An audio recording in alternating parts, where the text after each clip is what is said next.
अच्छा, तो तीसरी हमारे पास जो प्रोग्रामिंग लैंग्वेज हमने पढ़नी है वो है जावास्क्रिप्ट। ठीक है, जावास्क्रिप्ट। अब ये एक लैंग्वेज और है प्रोग्रामिंग लैंग्वेज जावा के नाम से, शायद आप लोगों को पता हो जिन्होंने कंप्यूटर साइंस पढ़ी है। एक और लैंग्वेज होती है जावा। ये जावा नहीं, अक्सर लोग इसको जावा कहते हैं। जावा और चीज़ है, जावास्क्रिप्ट जो है वो और है। ठीक है, जावा स्क्रिप्ट इसका नाम इस तरह पड़ा था कि जिस दौर में ये बनी थी ना, उस टाइम पे ज़्यादा मशहूर लैंग्वेज होती थी प्रोग्रामिंग की जावा, तो उससे मिलता जुलता उसने नाम रख दिया जावास्क्रिप्ट। इंट्रोडक्शन इसका क्या है कि व्हाट इज़ जावास्क्रिप्ट। जावास्क्रिप्ट का high level dynamic and interpreted programming language. ठीक है, अब इसके अंदर ना प्रोग्रामिंग के 3 कंसेप्ट आ रहे हैं इस लाइन के अंदर, हाई लेवल, डायनेमिक और इंटरप्रेटेड। ठीक है, ये 3 कंसेप्ट हैं प्रोग्रामिंग के, कंप्यूटर साइंस के आप कह लो। हाई लेवल का मतलब होता है लैंग्वेजेस 2 तरह की होती है, एक होती है लो लेवल लैंग्वेजेस और एक होती है high level languages. Low level languages वो लैंग्वेजेस होती हैं जो कंप्यूटर समझ सकते हैं, हम लोग नहीं समझ सकते। जैसे कि बाइनरी लैंग्वेज आपकी, जैसे कि आपकी बाइनरी लैंग्वेज का पता ना, 0 1 0 1 कंप्यूटर लैंग्वेज कहते हैं, उसे हम कहते हैं लो लेवल लैंग्वेज, जो कि आपको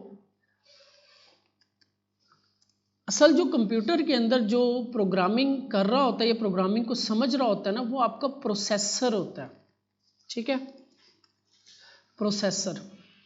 इस प्रोसेसर ने आपकी जो प्रोग्राम, कोई भी चीज़ आपने की है तो उसको समझना, उसको इंटरप्रेट करना, तो इस प्रोसेसर का काम होता है।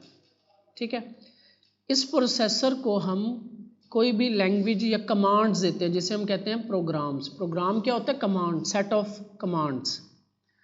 ठीक है, तो हमारे पास उसके लिए प्रोग्रामिंग लैंग्वेज यूज होती है। ये प्रोग्रामिंग लैंग्वेज फिर यहाँ पे आती है। ठीक है, यहाँ पे आपके पास और प्रोग्रामिंग लैंग्वेज होते हैं, जैसे हम कह लें लो लेवल प्रोग्रामिंग लैंग्वेज।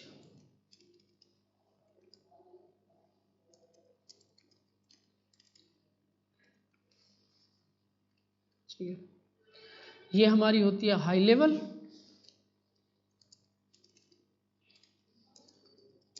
ठीक है, हाई लेवल प्रोग्रामिंग लैंग्वेज, और उसके बाद आपकी आती है लो लेवल प्रोग्रामिंग लैंग्वेज। इस लो लेवल प्रोग्रामिंग लैंग्वेज को फिर कौन समझ रहा होता है? आपका प्रोसेसर समझ रहा होता है। ये प्रोसेसर होता है जिसने वो काम करवाना। आपने फ़र्ज़ करो 2 चीज़ों को जमा करवाना है, 1 और 1 कितने होते हैं? तो ये हाई लेवल प्रोग्रामिंग लैंग्वेज वो प्रोग्रामिंग लैंग्वेज होती हैं जो ह्यूमंस अंडरस्टैंड कर सकते हैं, जो प्लेन इंग्लिश में होती हैं। लो लेवल प्रोग्रामिंग लैंग्वेज होती है जो आपकी कंप्यूटर्स अंडरस्टैंड कर सकते हैं, जैसे कि 0 1 0 1 वाली प्रोग्रामिंग लैंग्वेज, जिसे बाइनरी लैंग्वेज भी कहते हैं। हाई लेवल वो होती हैं जो आम इंसान समझ सकते हैं। लो लेवल प्रोग्रामिंग लैंग्वेज वो होती हैं जो प्रोसेसर समझ सकते हैं। ठीक है, प्रोसेसर फिर इसको, ये हाई लेवल जो है फिर लो लेवल में कन्वर्ट होती है, क्योंकि प्रोसेसर जो है वो ये लैंग्वेज समझता है। फिर यहाँ से इसी तरीके से बैक रिज़ल्ट आपके पास आता है। यहाँ से प्रोसेसर फिर इसको देता है, और फिर जो ये लो लेवल जो है ये आपका कन्वर्ट करती है हाई लेवल में और आपको आउटपुट देती है। अच्छा, ये जो प्रोसेस होता है इस लैंग्वेज से इस लैंग्वेज में, इस लैंग्वेज से फिर इस लैंग्वेज में, इससे इधर इधर, ये जो प्रोसेस होता है ना, इसको हम कहते हैं इंटरप्रेटेड या कंपाइल्ड। कंपाइलेशन या इंटरप्रेशन, 2 तरीके होते हैं इस प्रोसेस को परफॉर्म करने के। इस प्रोसेस को परफॉर्म करने के 2 तरीके होते हैं, कि इंटरप्रेशन होता है और एक कंपाइलेशन होता है। कंपाइलेशन जो है वो ये होता है कि आपने ये जो यहाँ पे कोड लिखा होगा ना, जो भी, वो सारा का सारा उठाएंगे, उसको कन्वर्ट करेंगे, सारा का सारा, पूरी 10 लाइनें तो 10 की 10 लाइनें उठाएंगे, उसको कन्वर्ट करेंगे और यहाँ पे ले आएंगे। वो होती है आपकी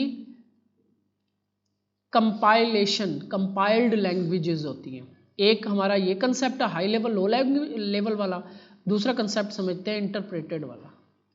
ठीक है, यानी कि पूरे के पूरे प्रोग्राम को उठा के कन्वर्ट करके प्रोसेसर को भेज देना, ये कंपाइलेशन होती है। इंटरप्रेटेड के अंदर क्या होता है, अगर 10 लाइनें लिखी है ना तो एक लाइन, फिर दूसरी लाइन, फिर तीसरी लाइन, फिर चौथी लाइन, ठीक है। इंटरप्रेटेड के अंदर ये होता है, एक एक लाइन करके चलती है कोड। और जावास्क्रिप्ट जो है ये इंटरप्रेटेड लैंग्वेज है, इसमें एक एक लाइन चलेगी। अगर लाइन नंबर 5 पे एरर आ जाता है तो पहले वाली जो 4 लाइनें हैं वो चल जाएंगी। 5 पे जाके एरर आया ना तो 5 पे जाके रुक जाएगा कोड आपका। लेकिन जो कंपाइल्ड लैंग्वेज होती है ना, उसमें क्योंकि एज ए होल उठाना होता है, उसमें जब तक सारी 10 की 10 लाइनें ठीक नहीं होंगी तब तक कोड नहीं चलेगा। कंपाइल्ड होना ना, उसने सारा का सारा उठाना है, ठीक है। तो कंपाइलेशन और इंटरप्रेटेड में ये फर्क होता है, दूसरा कंसेप्ट। तीसरा कंसेप्ट है डायनेमिक का। डायनेमिक का मतलब होता है कि आपने प्रोग्रामिंग लैंग्वेज के अंदर ना, जब भी हम कोई डाटा डालते हैं ना, डाटा देते हैं उसको, तो उसकी टाइप होती है कि स्ट्रिंग टाइप का डाटा दिया। डाटा टाइप्स का पता है ना, स्ट्रिंग होती है, एक नंबर होता है, ठीक है। बूलियंस कहते हैं, true false, boolean data type. तो यहाँ पे क्या होता है कि हमें जब जो बड़ी प्रोग्राम लैंग्वेजेस है ना, जैसे जावा है, C++ का नाम सुना होगा आपने, यूज़ भी की होंगी, उसके अंदर ना हमें बताना पड़ता है कि भाई हम आपको ये डाटा दे रहे हैं, स्ट्रिंग टाइप का डाटा दे रहे हैं, वेरिएबल्स को वेरिएबल भी समझते हैं, या हम आपको नंबर टाइप का डाटा दे रहे हैं। जो डायनेमिक लैंग्वेजेस होती हैं ना, उसमें आपको बताने की ज़रूरत नहीं होती, वो खुद ब खुद अंडरस्टैंड कर लेता है कि मेरे पास क्या डाटा आया है, स्ट्रिंग आया, नंबर आया, डाटा ट्रू फॉल्स आए हैं। तो ये तीसरा कंसेप्ट आपका डायनेमिक का ये मतलब होता है। हाई लेवल लैंग्वेज है ये, ऊपर है, ह्यूमन अंडरस्टैंड कर सकते हैं। डायनेमिक है, टाइप डायनेमिक्स हैं। और interpreted line by line convert होता है असेंबली लैंग्वेज में, लाइन बाय लाइन अंडरस्टैंड करता है, ये लाइन बाय लाइन चलती है। यानी कि अगर 5वीं लाइन पे एरर है, 10 लाइन का कोड है आपका, प्रोग्राम है, तो 5वीं लाइन पे एरर है तो 4 लाइनें चल जाएंगी, उसका आउटपुट आपको मिल जाएगा, ठीक है। Primarily used for client side scripting on web. अच्छा, ये जो वेबसाइट्स होती हैं ना आपके पास, इसके 2 एंड होते हैं, ठीक है। ये समझते हैं हम कि ये हमारा लैपटॉप है, ठीक हो गया। क्या बन रहा है, तो फर्ज करते हैं ये हमारे पास लैपटॉप है, ये कंप्यूटर है, ठीक है। यहाँ पे आपने सर्च किया www.google.com, ठीक है। www आपने प्रोग्राम ओपन किया, www.google.com आपने अपने लैपटॉप में ओपन किया, गूगल, फेसबुक, अपने मोबाइल में, अपने लैपटॉप में। तो ये जो आपको जो चीज़ नज़र आई, यानी कि मैं यहाँ पे लिखता हूँ google.com, ये जो आपको चीज़ें नज़र आ रही हैं, इमेज है, अब आपको पता चल जाना चाहिए इमेज है, ये इनपुट फील्ड है, ये चीज़ें बटन शटन, ये कहाँ से आ रही हैं, किधर पड़ी हुई है, ये आपके कंप्यूटर में नहीं पड़ी हुई। क्योंकि अगर ये आपके कंप्यूटर में होती तो अगर नेट बंद करेंगे तब भी चलनी चाहिए थी, लेकिन ये नेटवर्क के साथ चल रही है। बेसिकली 2 एंड होते हैं, एक वेबसाइट के, एक एप्लीकेशन के। एक होता है आपका क्लाइंट और एक होता है आपका सर्वर, जहाँ पे ये चीज़ें पड़ी होती हैं, जहाँ पे रखा गया होता है इन्हें, ठीक है। और ये आपका जो आप यूज़ कर रहे होते हैं, इसे हम कहते हैं क्लाइंट। क्लाइंट क्या करता है, क्लाइंट एक रिक्वेस्ट भेजता है इंटरनेट के थ्रू सर्वर को, जो गूगल का कहीं ना कहीं पे सर्वर पड़ा होगा, जिसमें ये डाटा स्टोर होगा। उनके पास एक फोल्डर होगा, उसके अंदर इमेजेस की डायरेक्टरी होगी, CSS होगी, जावास्क्रिप्ट होगा, HTML की फाइल होगी, इंडेक्स जो है, सारा कुछ पड़ा होगा। तो ये हमारा जो ब्राउज़र है, यानी कि हमारा जो क्लाइंट है, ये रिक्वेस्ट भेजता है इसको कि भाई मुझे google.com दे दो, ठीक है। तो यहाँ से रिक्वेस्ट जाती है इस सर्वर को और यहाँ से फिर रिटर्न होती है यहाँ पे, जिसे हम कहते हैं, यानी कि ये आपकी है रिक्वेस्ट, और जो वापस आता है उसे हम कहते हैं रिस्पॉन्स। यानी आपने किसी को कॉल की, आगे से उसने कहा हेलो, जवाब दिया आपकी बात का, तो आपने रिक्वेस्ट की और आगे से रिस्पॉन्स आया, ठीक है।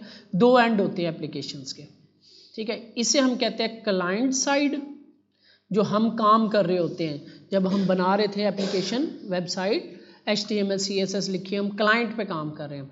सर्वर एंड दूसरा होता है, यहाँ पे आपकी प्रोग्रामिंग लैंग्वेजेस चलती हैं, जैसे हम PHP पढ़ेंगे, हम डेटाबेस पढ़ेंगे, वो आपका सर्वर एंड पे चलेगा। लेकिन क्योंकि हमारे पास क्लाइंट और सर्वर एक ही कंप्यूटर में होंगे तो हमारे पास एक ही होगा, अदरवाइज ये अलग-अलग होते हैं। ठीक है, तो दो एंड होते हैं आपके, क्लाइंट और सर्वर। तो उसके लिए अलग लैंग्वेजेस होती हैं, क्लाइंट के लिए अलग लैंग्वेजेस होती हैं क्लाइंट पे काम करने के लिए। तो ये जो जावास्क्रिप्ट है ये क्लाइंट साइड स्क्रिप्टिंग लैंग्वेज है, यानी कि ये हमारी इस क्लाइंट पे चलने वाली है। यानी कि क्लाइंट का मतलब बेसिकली आपका ये कंप्यूटर जो मैं यूज़ कर रहा हूँ, यानी मैंने गूगल को रिक्वेस्ट की, या आपका ये ब्राउज़र भी क्लाइंट कहलाता है। हमारे केस में हम जो कह रहे हैं ना, हम इस ब्राउज़र को क्लाइंट कह रहे हैं।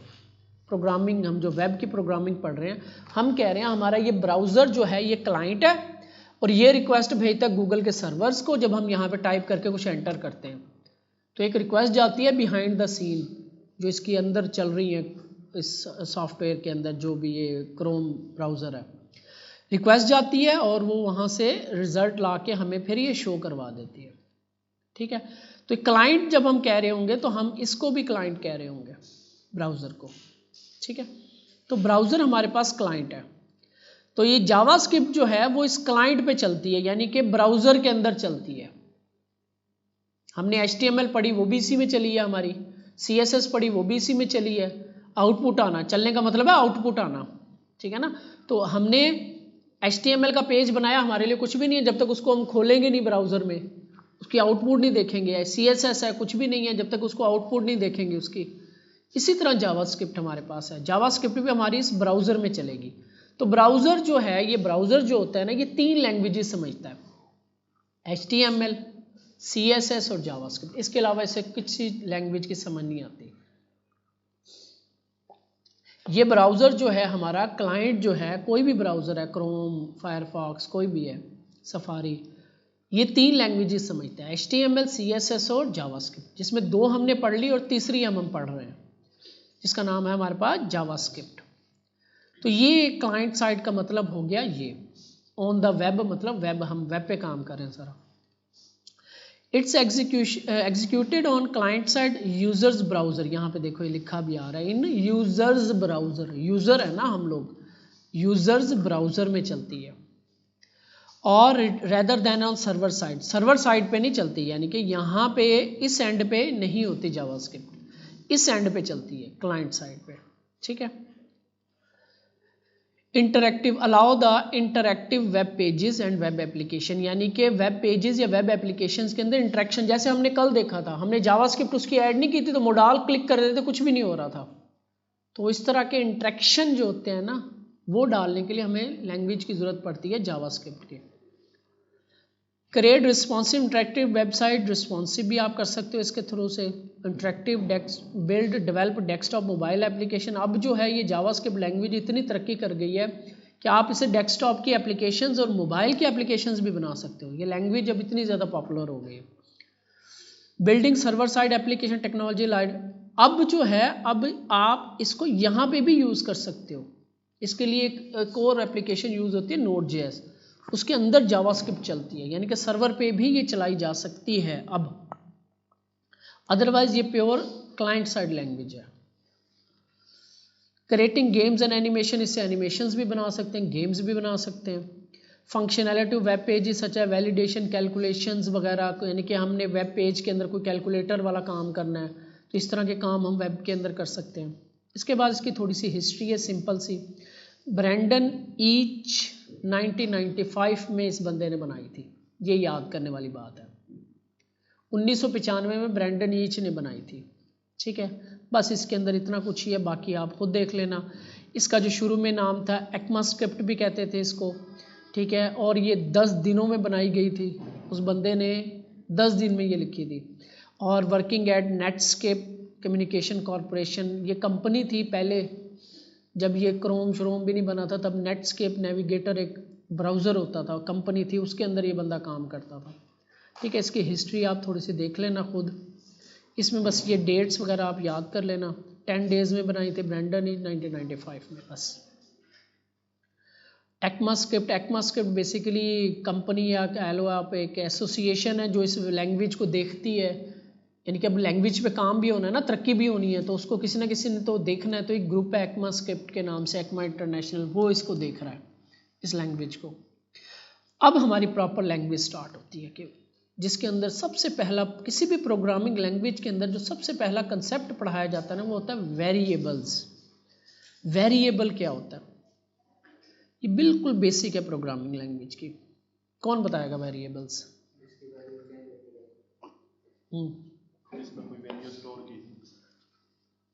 और किसी को वेरिएबल? अच्छा, वेरिएबल किसी भी प्रोग्रामिंग लैंग्वेज को जब हम लिख रहे होते हैं, जैसे हमने यहाँ पे ये देखते हैं इसको, जब भी हम किसी प्रोग्रामिंग लैंग्वेज के अंदर एक वेरिएबल बनाते हैं ना, तो बेसिकली वो होता क्या है, उसको हम सिंपल ये कह सकते हैं, एक छोटा सा ना प्रोग्राम के अंदर एक छोटा सा कंटेनर बन जाता है। ठीक है, ये लॉजिकली बात कर रहा हूँ, रियल में ऐसा नहीं होता, लॉजिकली समझा रहा हूँ आपको। ठीक है, हम यहाँ पे लिखते हैं var name is equal to Ali. ये एक वेरिएबल बनाने का तरीक़ेकार है जावास्क्रिप्ट के अंदर। ठीक है, प्रोग्रामिंग जब हम स्टार्ट करेंगे, अभी var का मतलब है वेरिएबल बनाना चाह रहा हूँ। नेम, ये वेरिएबल का नाम है, नेम रख दिया मैंने उसका नाम, नेम का नेम ही रख दिया। इज इक्वल टू, ये वेरिएबल बराबर होगी किसके? अली के। अली क्या है? स्ट्रिंग है। स्ट्रिंग जो होती है वो हमेशा प्रोग्रामिंग के अंदर डबल कोट्स या सिंगल कोट में रखी जाती है, और उसके बाद सेमी कॉलन है, इसमें थोड़ा सा इसमें सेमी कॉलन।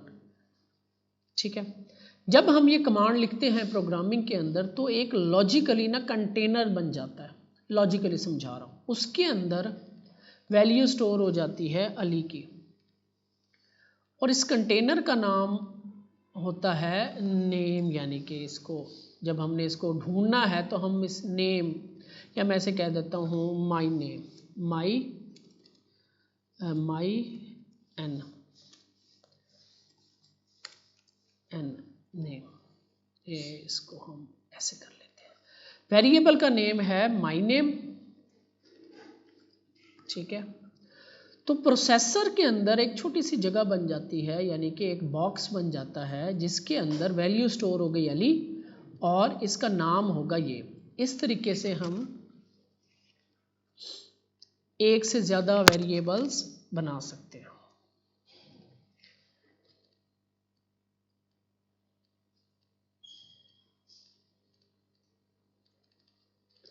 फर्ज कर देते हैं, यहाँ पे मैं लिख देता हूँ एज।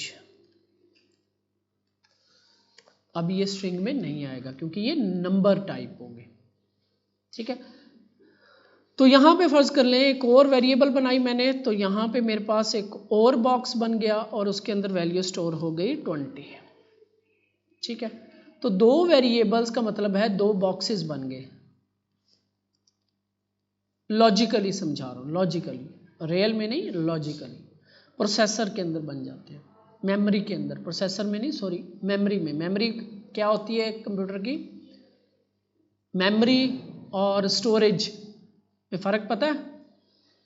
मेमोरी होती है आपकी RAM, random access memory.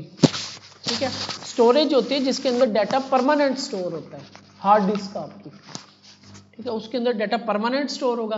RAM के अंदर जो चीज़ चल रही होगी वो जब लैपटॉप आप बंद करते हो, अगर सेव नहीं किया तो वो ख़त्म हो जाती है। ये जो भी चीज़ ये चल रही है ना मेरे पास, ये सारी रैम में चल रही है। जो भी प्रोग्राम ओपन किया हुआ है मैंने, कुछ भी ओपन किया हुआ है, ये PDF, ये रैम में चल रहा होता है। इसलिए कहते हैं जब स्पीड कंप्यूटर की अच्छी होगी, जब रैम ज़्यादा हो ना, तो कंप्यूटर की स्पीड फास्ट हो जाती है, क्योंकि उसके बाद जगह ज़्यादा हो जाती है, तो आप 1, 10, 15, 20 प्रोग्राम्स एट अ टाइम खोल लेते हो।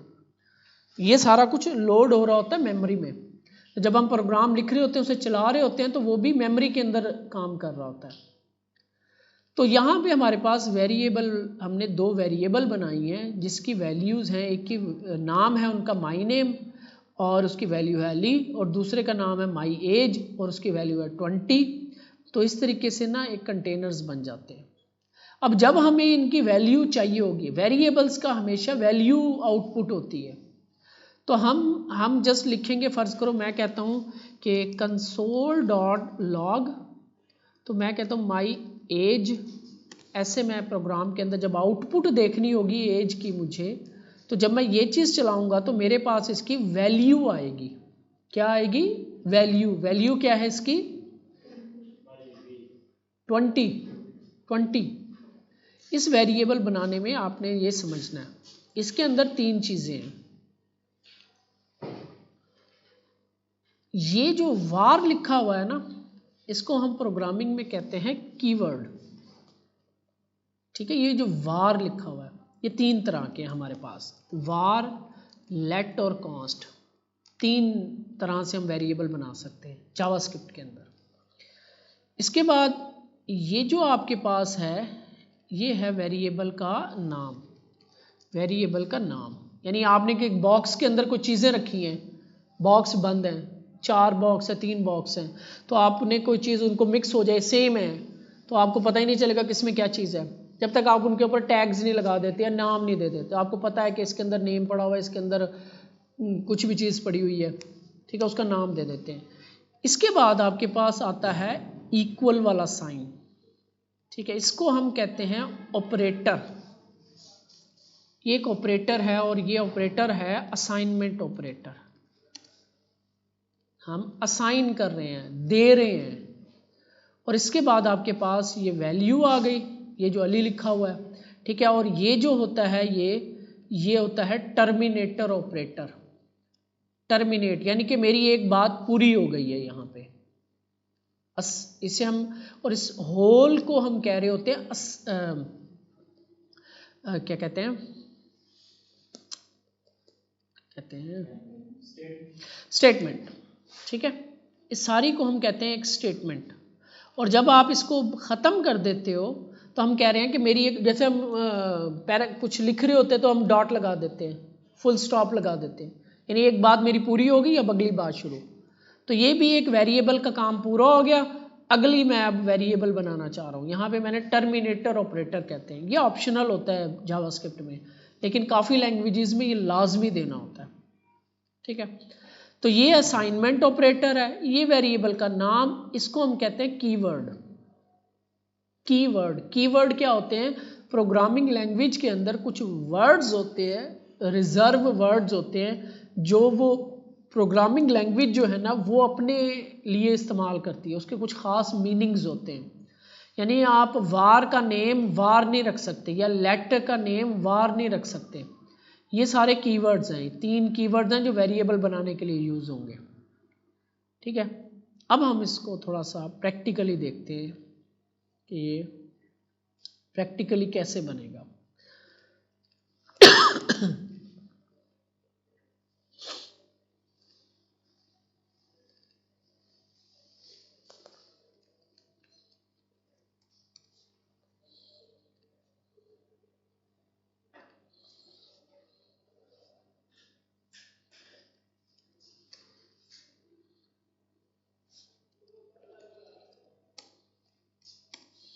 इसको आपने लिखना कैसे है, इसकी आउटपुट कैसे देखनी है। तो ये जैसे ऐसे ही तकरीबन लिखा जाएगा जैसे कि जावास्क्रिप्ट CSS के फाइल हम लिखते हैं।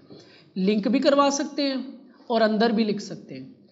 CSS के लिए हम यहाँ पे टैग यूज़ कर रहे थे स्टाइल का, यहाँ पे इसका जो टैग होता है वो होता है स्क्रिप्ट का, स्क्रिप्ट का tag, script close, script open, script close. और इसको हम मोस्टली जो होता है ना बॉडी के एंड पे रखते हैं, इस तरह यहाँ पे रखते हैं, यहाँ पे एंड हो रही होती है बॉडी। क्यों रखते हैं ये आगे चल के समझ आ जाएगी। ठीक है, और इसके बाद वार, ये देखो मैंने जैसे वार लिखना शुरू किया तो मुझे इसने सजेशन देना शुरू कर दी, वार स्पेस माई नेम, ये स्ट्रिंग है, ये कुछ भी रख सकते हैं आप। इसकी तरीक़ेकार होता है कि कैसे रख सकते हैं आप नाम। ठीक है, शुरू में आप इसके लिए नंबर यूज़ नहीं कर सकते, 2-3 इसकी कंडीशंस हैं कि आप नाम वेरिएबल का जब भी देना है तो आप कैसे दोगे। ठीक है, तो माई नेम हम ज़्यादातर इस तरह लिखने को कहते हैं कैमल केस, यानी पहला वर्ड का पहला लेटर छोटा, अगले वर्ड का पहला लेटर बड़ा। ठीक है, माई नेम ये कहलाता है केस, कैमल केस। ठीक है ना। कैमल केस क्यों कहते हैं, कैमल होता है ना, कुहान होती है उसकी से उठी हुई, तो उस वजह से इसको कैमल केस कहते हैं। इज इक्वल टू स्ट्रिंग आ रही है तो या सिंगल कोट लगाएंगे, ठीक है, या डबल कोट लगाएंगे अली।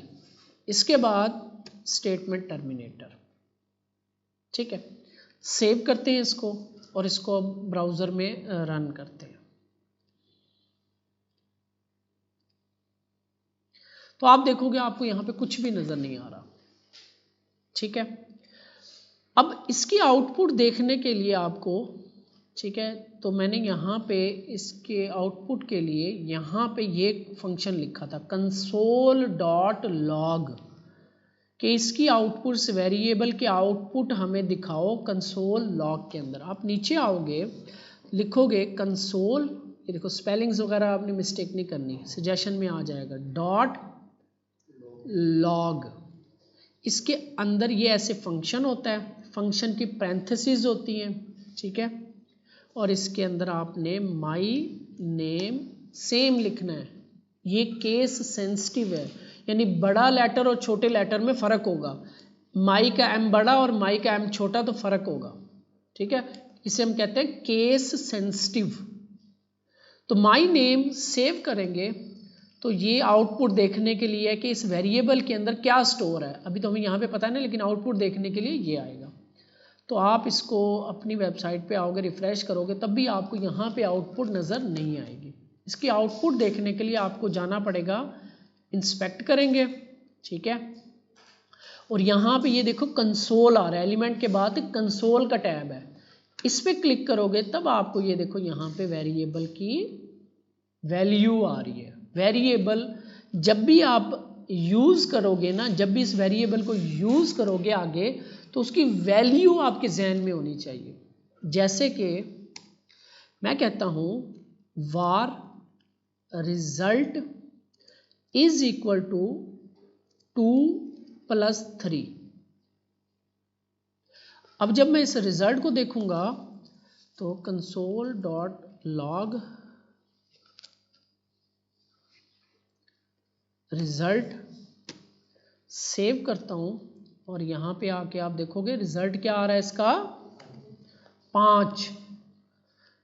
अब इस वेरिएबल के अंदर क्या रखा हुआ है मैंने 2 और 3, लेकिन इसकी आउटपुट आ रही है आपके पास 5, क्योंकि यहाँ पे ये जो ऑपरेटर है ना, इसको कंप्यूटर समझ रहा है।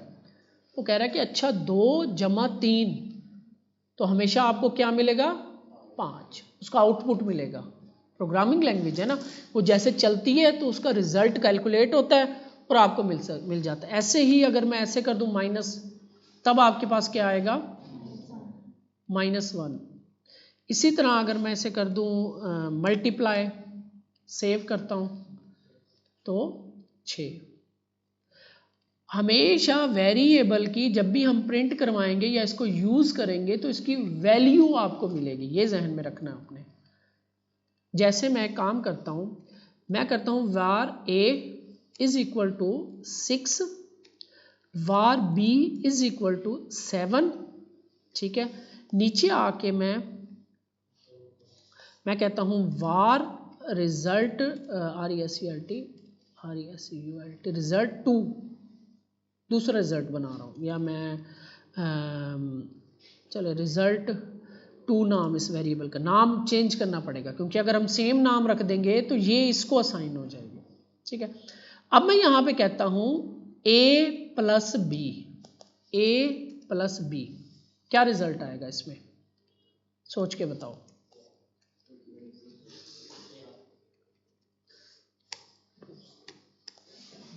कंसोल लॉग हमने जब भी वेरिएबल की आउटपुट देखनी होगी, ठीक है। तो रिजल्ट 2 के अंदर a b जमा नहीं होगा क्योंकि a ऊपर वेरिएबल है तो इसकी वैल्यू आ जाएगी इधर 6 और b की जगह इसकी वैल्यू आ जाएगी 7, तो 6 और 7 कितने होते हैं 13। तो इस रिजल्ट 2 वेरिएबल के अंदर इनका जो आउटपुट होगा वो आ जाएगा 13। तो यहाँ पे प्रिंट होना चाहिए 13। सेव करते हैं, ये 13 आ गया। पहली लाइन में कंसोल लॉग, 3 कंसोल लॉग लगे हुए हैं, ठीक है, अली 6 और 13, यानी वेरिएबल की हमेशा वैल्यू ही आउटपुट होती है।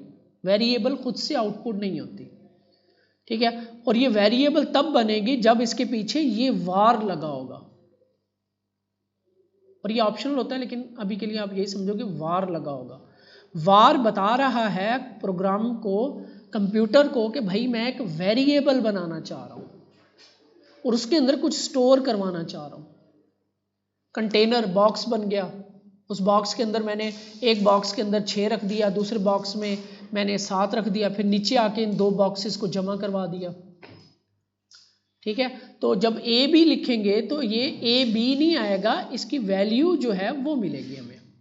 और ऑपरेटर्स हमने यहाँ पे 2-3 ऑपरेटर्स भी देख लिए। एक हमने ये वाला ऑपरेटर देखा, ये वैल्यू दे रहा है, यानी 6 को असाइन कर रहा है ए को, यानी 7 जो नंबर है ये असाइन कर रहा है बी को, ठीक है ना, बी को ये दे रहा है, इक्वल टू पढ़ा होगा आप लोगों ने। और ये दूसरा ऑपरेटर है प्लस वाला, ये 2 वैल्यूज को, नंबर्स को आपस में जमा करवाता है, इसके लिए नंबर होना लाजमी है, ठीक है। और ये मल्टीप्लाई वाला 2 को ज़रब करवाएगा, इसी तरह माइनस वाला 2 में से 3 को माइनस कर देगा, इसी तरह डिवाइड वाला, डिवाइड अगर आपने करना है तो ये ऑपरेटर, ठीक है। तो इसी तरह आपके डिफरेंट ऑपरेटर्स हैं। तो ये वेरिएबल्स और वेरिएबल को वैल्यू असाइन किया, यहाँ पे हमने 2 वैल्यूज असाइन की हैं। एक हमने स्ट्रिंग, स्ट्रिंग कहते हैं आपके जो अल्फा न्यूमेरिक्स होते हैं, यानी ए बी सी डी, ठीक है, ये स्ट्रिंग्स होते हैं। लेकिन यहाँ पे अली को अली 6 कर दूं तो तब भी ये स्ट्रिंग ही बन जाएगा, क्योंकि ये डबल कोट्स में आ रहा है, ठीक है, डबल कोट्स में आ रहा है तो ये स्ट्रिंग ही कहलाएगा। तो ये निशानी होगी जो डबल कोट्स में या सिंगल कोट, ये सिंगल भी लगा सकते हैं। एक और होता है बैक टिक, ये एक होता है, ये इनमें डिफरेंस क्या है ये फिर आगे चल के हम देखेंगे। सिंगल कोट और डबल कोट में कोई डिफरेंस नहीं है, लेकिन जो ये बैक टिक है ये आपका एक होता है ना, जो एक से पीछे होता है, बैक टिक कहते हैं इसको, ठीक है। तो इसके अंदर फ़र्क होता है, तो ये डबल कोट्स में रख दें या सिंगल कोट में रख दें एक ही बात है। तो ये आपने वेरिएबल्स बन रही होती है इस तरीके से। जो पहला प्रोग्रामिंग का लेक्चर होता है उसमें आपको वेरिएबल्स के बारे में बताया जाता है कि वेरिएबल्स क्या होती हैं। अब हम इसे पढ़ते हैं थोड़ा सा। A variable is a named container, वही बात, कंटेनर होता है और उसके कोई नाम होते हैं। यूज टू स्टोर डाटा, कोई भी उसमें डाटा स्टोर करवा सकते हो, कोई भी डाटा हो सकता है, स्ट्रिंग हो सकती है, नंबर हो सकता है, बूलियन ट्रू फॉल्स हो सकते हैं। इन अ कंप्यूटर प्रोग्राम, किसी भी कंप्यूटर प्रोग्राम के अंदर, और ये किसी में भी होता है, जरूरी नहीं है जावास्क्रिप्ट में, हर प्रोग्रामिंग लैंग्वेज के अंदर वेरिएबल्स लाजमी होती हैं। It acts as a place holder of various types of information. अब ये वही बात आ रही है, प्लेस होल्डर, यानी जब मैंने ए और बी को जमा किया तो ए भी जमा नहीं हुए, 6 और 7 जमा हुए हैं। ये उनका मतलब कह लो आप प्लेस होल्डर है। प्लेस होल्डर आपको दूसरी जगह एक किस्म का, वो क्या कहते हैं उसको, जगह ले, आर्जी तौर पे जब रख देते हैं उसको कुछ कहते हैं। तो ये प्लेस होल्डर्स हैं, ठीक है, वही बात आ रही है आपकी कि ये प्लेस होल्डर्स हैं, ये वाला, for various type of information. Various type of information यानी कि स्ट्रिंग, नंबर, बुलियंस, और भी इंफॉर्मेशन हो, such as number, strings, booleans, आगे रहा है। अरे होती है, ऑब्जेक्ट होता है, एंड फंक्शंस, फंक्शन भी स्टोर करवा सकते हैं। टाइप्स ऑफ वेरिएबल, तो ये वेरिएबल बनाने के 3 तरीके हैं। एक वार के साथ बनाते हैं, और एक लेट के साथ बनाते हैं, और एक कॉन्स्ट के साथ बनाते हैं, ठीक है। हमने अभी तक वार के साथ बनाई है। अगर हम बनाएं लेट, ठीक है, और मैं कहता हूँ एज इज इक्वल टू 20, ठीक है, तब भी ठीक है, ठीक है। अब इनमें फ़र्क क्या है, थोड़ा सा फ़र्क देखना आपने। और कॉन्स्ट, और मैं कहता हूँ पाई की वैल्यू का पता है, 1.5 और 3.14, ठीक है, पाई की वैल्यू। तो PIE होता है ना, पाई। अच्छा, तो ये इन 3 तरह से हम वेरिएबल बना सकते हैं, यानी ये क्या होते हैं, कीवर्ड्स। प्रोग्रामिंग लैंग्वेज के कीवर्ड्स कहलाते हैं। वार, ये देखो इनमें ना कलर भी आपको चेंज नजर आएगा, जो भी आपके पास थीम होगी कलर इनका चेंज नजर आएगा आपको। तो लेट, वार और कॉन्स्ट, अब इनमें डिफरेंस क्या है? सिंपल है, अभी आपको दिखाता हूं। यहां पे मेरे पास लेट में एज पड़ी है 20, ठीक है, ऊपर मैंने एज बनाई है नहीं बनाई, तो यहां पे ना माय नेम की जगह मैं एज प्रिंट कराता हूं, तो क्या आएगा आपका आउटपुट? क्या आउटपुट आएगी? 20 आएगी ना। अच्छा, अब अगर मैं इसकी वैल्यू चेंज करना चाह रहा हूँ, ये लाइन नंबर 21 पे पड़ी है, ठीक है, नीचे आके अगर मैं इसको चेंज करना चाह रहा हूँ तो मैंने इसके पीछे लेट नहीं लगाना, दोबारा एक दफ़ा बन गई, दोबारा आपने लेट नहीं लगाना, आप कहते हो एज इज इक्वल टू 40, ठीक है। अब क्या होगा, यहाँ पे वैल्यू है 21 नंबर लाइन पे इसकी 20, लाइन नंबर 26 पे इसकी वैल्यू चेंज होके हो गई 40, तो यहाँ पे क्या प्रिंट होगा, 20 या 40? क्या प्रिंट होगा? देखो लाइन नंबर 21 पे इसकी वैल्यू पड़ी है एज की 20, लाइन नंबर 26 पे आके इसकी वैल्यू चेंज होके हो गई 40, और मैं जाके लाइन नंबर 29 पे चेक कर रहा हूँ इसकी वैल्यू, तो क्या प्रिंट होगा, 40 या 20? 40 प्रिंट होगा ना, लास्ट वैल्यू ये चेंज हो रही है। तो आप देखोगे इधर, रिफ्रेश करता हूँ इसको, 40, ठीक है। ये हम एक वेरिएबल, इसको वेरिएबल इसीलिए कहते हैं कि इसकी वैल्यू चेंज हो सकती है। एज की वैल्यू यहाँ पे 20 थी, जब दोबारा इसको चेंज करना होगा ना तब आपने इसके पीछे लेट नहीं लगाना, लेट या वार नहीं लगाओगे, लेट लगाओगे तो ये एरर दे देगा, देखना ये देखो अंडरस्कोर आ गया रेड, तो ये कह रहा है कि भाई रीडिक्लेयर ब्लॉक स्कोप्ड वेरिएबल, वो कह रहा है कि भाई पहले आपने इस नाम से बनाई हुई है, आप दोबारा बनाने जा रहे हो, सेम नाम से वेरिएबल नहीं बन सकती, ठीक है। अभी के लिए इतना ही डिफरेंस देखते हैं, लेकिन वैल्यू चेंज हो सकती है, एज की वैल्यू चेंज हो सकती है, ठीक है। सेव करते हैं, तो यहां पे आपके पास चेंज हो गई। अब दूसरी टाइप है आपके पास कॉन्स्ट, इसको मैं यहाँ पाई की वैल्यू को यहाँ पे चेंज करवाता हूँ, सेव देखता हूँ, रिफ्रेश करते हैं तो 3.14, ठीक है, पाई की वैल्यू आपकी 3.14। अब ये पाई की वैल्यू मैं इस एज के नीचे आके दोबारा चेंज करता हूँ, मैं कहता हूँ pi value is equal to 3.14 की जगह मैं कहता हूँ 5.154, ठीक है। और अब मैं इसको यहाँ पे प्रिंट करा, लाइन नंबर 23 पे इसकी वैल्यू है 3.14, लाइन नंबर 28 पे इसकी वैल्यू चेंज होके हो गई 4.14, तो यहाँ पे कौन सी प्रिंट होगी, हैं 4.14 प्रिंट होनी चाहिए, लेकिन यहाँ पे एरर आ जाएगा। वो कह रहा है कि भाई type error, assignment to a constant variable, वो कह रहा है कि भाई कांस्ट के साथ अगर आप वेरिएबल बनाओगे तो उसकी वैल्यू आप चेंज नहीं कर सकते। कांस्टेंट समझते हो ना, कांस्टेंट के वो चेंज नहीं होता, कांस्टेंट होता है, परमानेंट होता है, बस ये फर्क है। लेट के साथ या वार के साथ वेरिएबल बनाएंगे उसकी वैल्यू चेंज हो सकती है, कॉन्स्ट के साथ जब आप बनाओगे तो उसकी वैल्यू चेंज नहीं होगी, एरर आ जाएगा, ठीक है। तो यहाँ पे मैं पाई की वैल्यू चेंज करने लगा तो मेरे पास एरर आ गया, क्योंकि पाई बना हुआ है कॉन्स्ट के साथ, लेकिन एज बना हुआ है लेट के साथ, तब आप चेंज कर सकते हो, ठीक है। तो फिर ये लेट और वार के अंदर क्या फ़र्क है वो भी देख लो। जब मैंने यहाँ लेट के साथ दोबारा बनाने लगा तो मेरे पास एरर आ गया कि भाई सेम नाम लेट वाला दोबारा नहीं बन सकता, लेकिन अगर मैं यहाँ पे वार के साथ बनाऊँ, फ़र्ज़ करो ये वार यहाँ पे B7 है ना, तो यहाँ पे जाके मैं वार B इज इक्वल टू 10 कर दूँ, अब मेरे पास एरर नहीं आएगा। यानी कि वार के साथ वेरिएबल का नाम पहले बना हुआ ना, दोबारा फिर बना सकता हूँ।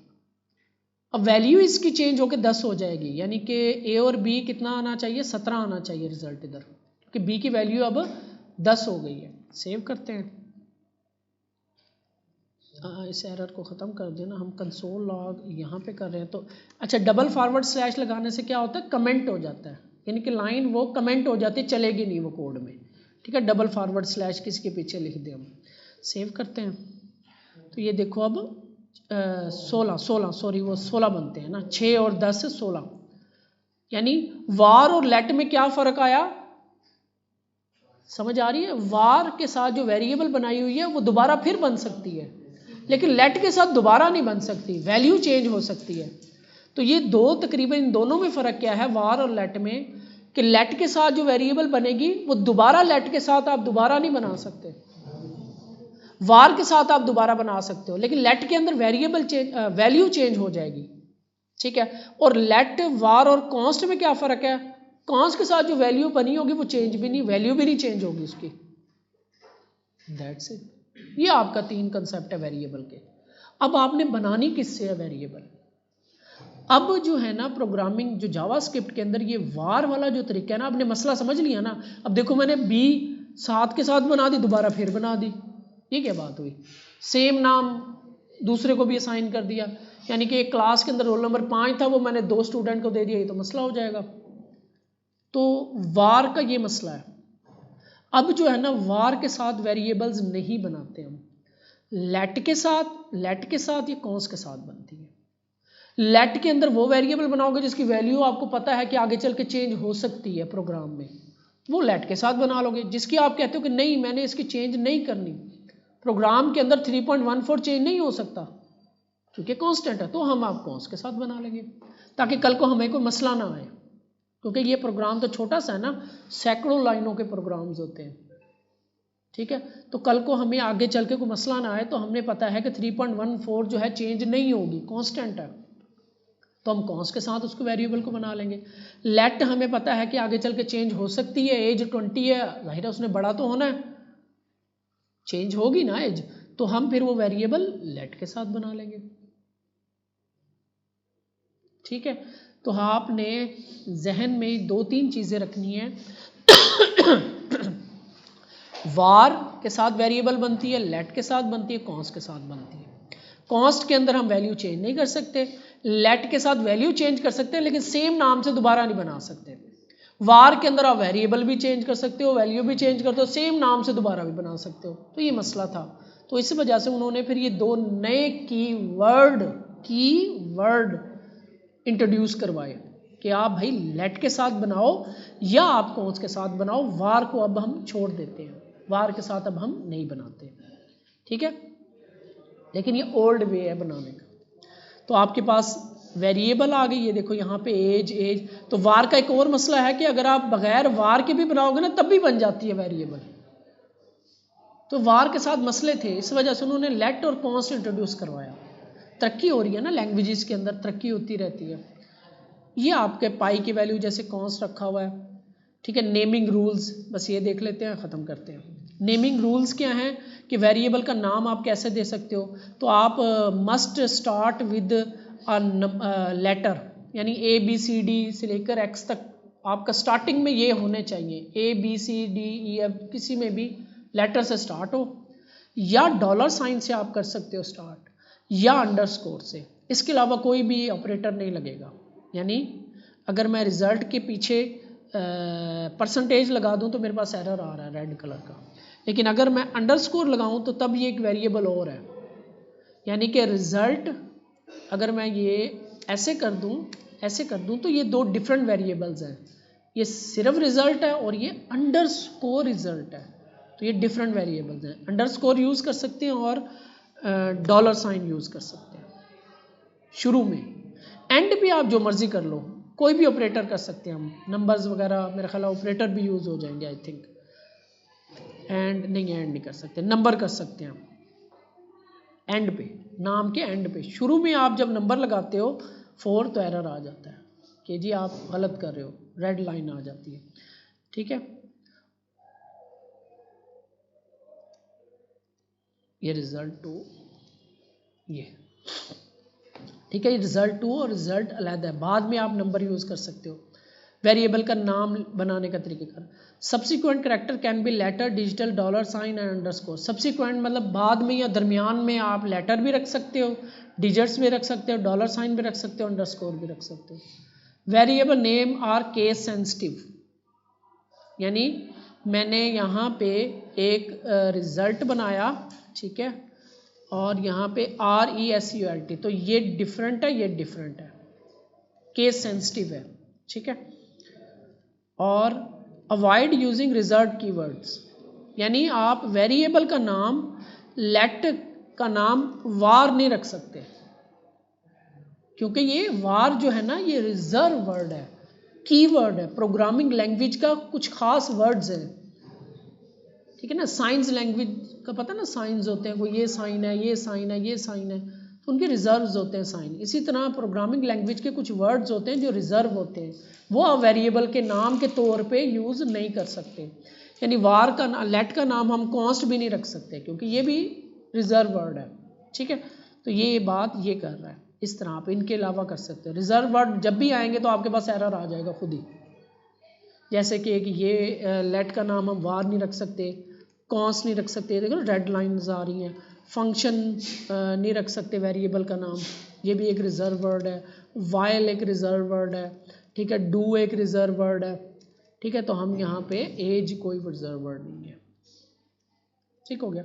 तो आज का हमारा जो टॉपिक मेन है वो आपका वेरिएबल्स बनाना, और उसके साथ ऑपरेटर्स आपको पता ही हैं, प्लस माइनस के, वो आप करके देख लेना यूज़, ठीक है। और जब हम इसको ऐसे हमने ये किया तो हमेशा जो ये इक्वल होता है, इक्वल, इसके जो राइट साइड पे वैल्यू होती है, लेफ्ट साइड पे वेरिएबल होती है। राइट साइड पे वैल्यू, लेफ्ट साइड पे वेरिएबल।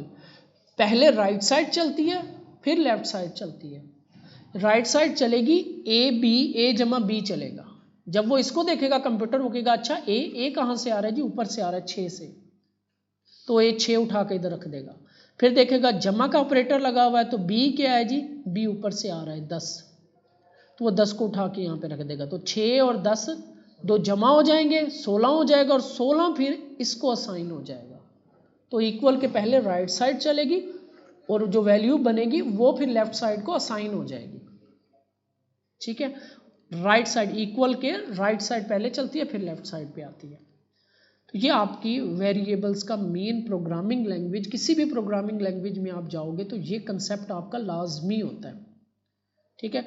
और इसकी आउटपुट देखने के लिए हम यूज़ करते हैं console.log।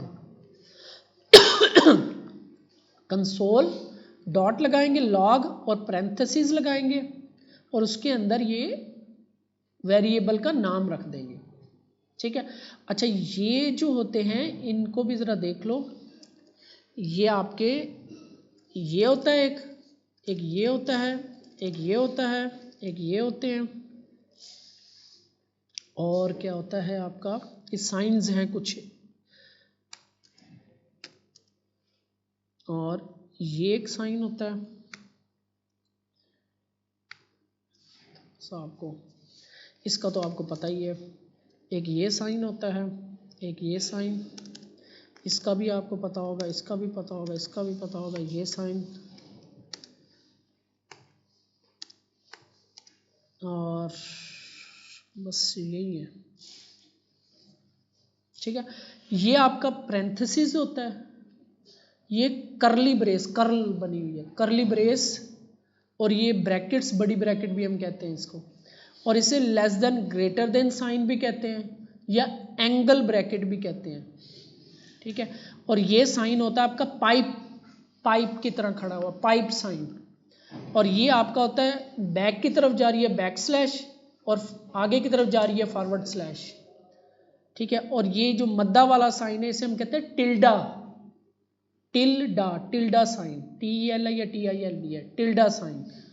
और इसके बाद ये जो टिल्डा है ना, जो उसी पे ये होता है एक छोटा सा, इसे हम कहते हैं बैक टिक, ऐसे होता है ये थोड़ा सा बैक टिक। और इसके बाद आपका नॉट का साइन भी कहते हैं, एक्सक्लेमेशन साइन भी कहते हैं इसको। प्रोग्रामिंग के अंदर ये नॉट का साइन कहलाता है, नॉट, NOT, नॉट, नहीं वाला, ऑपोजिट, ट्रू का ऑपोजिट फॉल्स, नॉट।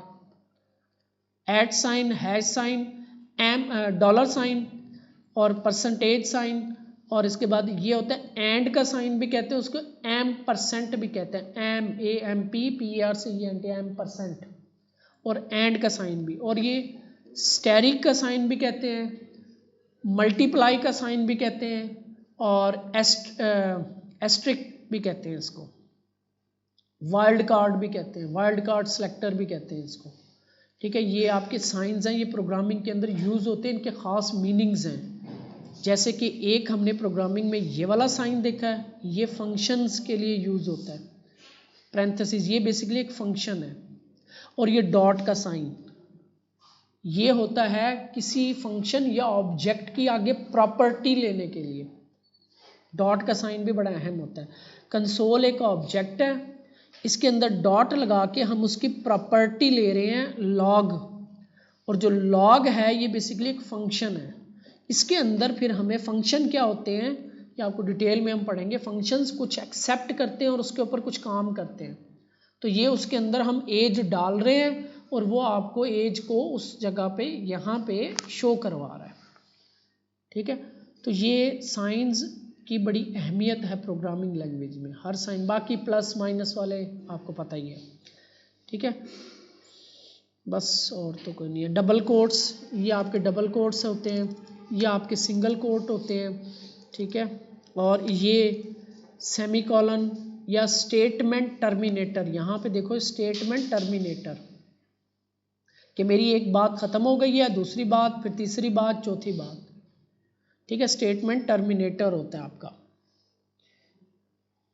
बस कोमा डॉट आपका। ठीक है, ये साइंस के प्रोग्रामिंग लैंग्वेज में बड़े मीनिंग्स हैं। चलो